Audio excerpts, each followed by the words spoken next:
Tout d'abord, en tant que fondation de la Horlogerie, nous avons à cœur de mettre en lumière la somme d'expertise, d'excellence que requiert l'horlogerie d'exception. C'est donc dans ce cadre-là que nous avons imaginé une série d'expositions mettant en valeur les savoir-faire exceptionnels. L'année dernière, nous avons eu ici même au Pont de la Machine une exposition nommée Watches and Talent qui montrait 8 portraits d'artisanes et d'artisans, que ce soit dans le domaine technique ou artistique, qui présentait les passions, le parcours, le quotidien de ces personnes qui font toute la valeur de la haute horlogerie. Cette année, nous avions envie d'aller plus loin et de permettre à tout à chacun d'expérimenter pour comprendre ce qui fait vraiment cette spécificité horlogère. Le déclencheur, ça a été l'attitude du public en fait face à l'exposition Watches and Talent de l'année dernière. Ça a très bien fonctionné. Nous avons reçu ici 12 000 personnes, 120 nationalités. Mais nous nous sommes dit que l'année d'après, nous avions envie d'aller un cran plus loin, leur faire tester ces fameux gestes. Et donc, nous avons imaginé cette exposition comme un parcours qui nous permettait de découvrir aussi bien la partie technique qu'artistique de l'ensemble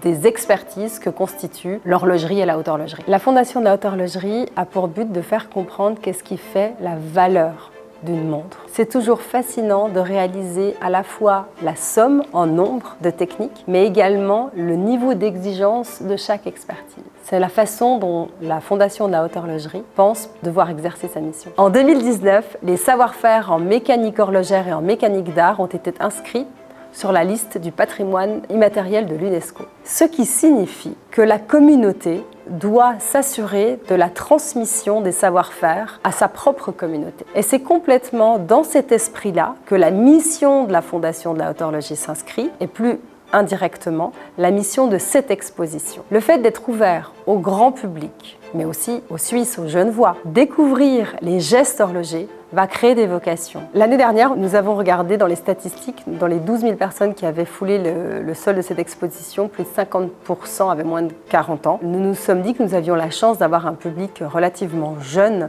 qui passait dans cette exposition. Nous avons voulu, à travers cette exposition, s'adresser encore plus à eux. Notre mission en tant que fondation, c'est d'aller toucher les jeunes en cycle d'orientation, mais aussi toutes les personnes qui peuvent aussi avoir envie de reconversion. On est complètement dans une mission éducative. Cette exposition, elle est vraiment particulière pour moi. J'ai beaucoup de plaisir à y rester, à observer l'attitude des gens qui, à la fois s'émerveillent, plongent dans le contenu. Et puis on peut s'apercevoir en fait ici que les gens prennent beaucoup de temps. C'est la première exposition dans laquelle je vois des gens s'attarder, essayer, être patients, parce que c'est vrai que les ateliers qu'on propose nécessitent de la précision, nécessitent de la patience. Et c'est tout ça qui me touche, parce que pour moi, c'est vraiment ça l'horlogerie. Cette exposition est là pour objectif de voyager. Nous l'avons pensé comme ça, et nous avons déjà quelques idées où nous pourrions l'amener, parce qu'elle s'adresse à un public le plus large possible, le plus international possible. C'est un projet qui aura beaucoup de facilité à voyager. On a beaucoup réfléchi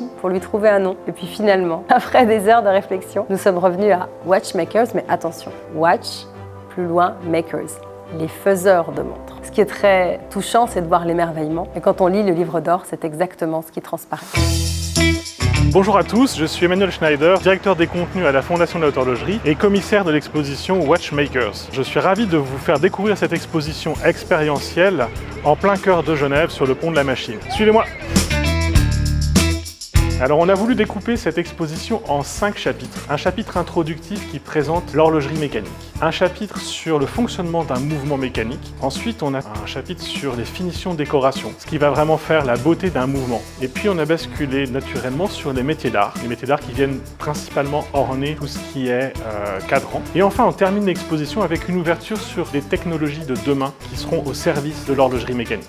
L'exposition vit par elle-même, mais elle a pu accueillir aussi des artisans, des artisanes qui viennent montrer au grand public leur métier, leur savoir-faire. Alors on est à Genève et pourtant tout le monde ne sait pas ce que c'est une montre mécanique. Donc on a voulu dans l'introduction présenter les différences entre le mécanique et le quartz. On a utilisé plusieurs éléments, des mouvements, des éléments plus virtuels, avec des expériences qu'on peut vivre sur iPad, avec un mouvement qui s'éclate. Bien sûr, on est dans une exposition qui est expérientielle, mais qui est aussi audiovisuelle, donc on a accompagné les différents éléments de film qui présentent le travail d'un artisan, des produits mis en valeur, des mouvements démontés, ce genre de choses. Naturellement, une fois qu'on a terminé l'introduction, on va passer au chapitre du mouvement. Cette partie sur le mouvement va permettre aux visiteurs de comprendre le fonctionnement d'un mouvement mécanique, connaître la chaîne de transmission de l'énergie entre le ressort de barillet et le balancier spiral. Le visiteur va être invité à enlever chacun des éléments et comprendre comment fonctionne réellement un mouvement mécanique. L'exposition, elle est aussi émaillée de différents éléments qu'on peut retrouver dans les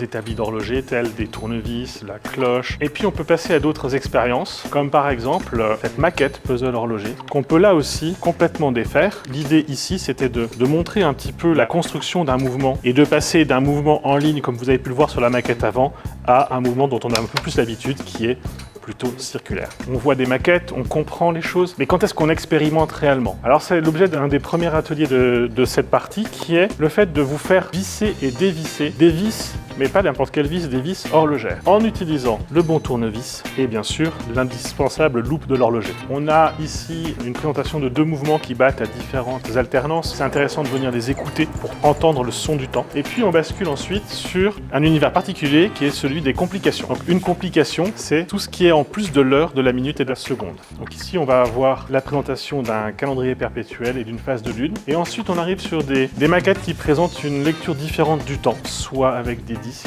soit en posant par exemple le mouvement au-dessus du cadran, ou alors en ayant une vision complètement différente de l'affichage de l'heure. Et on termine cette partie complication avec la présentation de ce mouvement 3D qu'on peut désassembler et réassembler. Alors on a fini maintenant la partie complication et explication du mouvement mécanique et du fonctionnement. On va passer à la partie décoration, parce qu'un mouvement ne serait rien s'il n'était pas décoré. Dans cette partie, on a voulu présenter les décorations essentielles qui viennent appuyer le mouvement, qui viennent enrichir, embellir le mouvement. Alors on commence en présentant d'abord ce qu'est un mouvement brut et un mouvement décoré. Et puis on va passer aux côtes de Genève, au perlage, à l'anglage, au satinage et au polissage. Alors parmi toutes ces décorations, il y en a une qu'on présente ici qui s'appelle le perlage. On va l'expérimenter grâce à la perleuse qui se trouve ici. Le but du jeu, c'est de couvrir cette plaque de cercles concentriques qui se superposent et on peut voir parfaitement cette décoration sur le pont d'encre qu'on trouve ici. Alors, le satinage est aussi une décoration importante en horlogerie et on peut l'expérimenter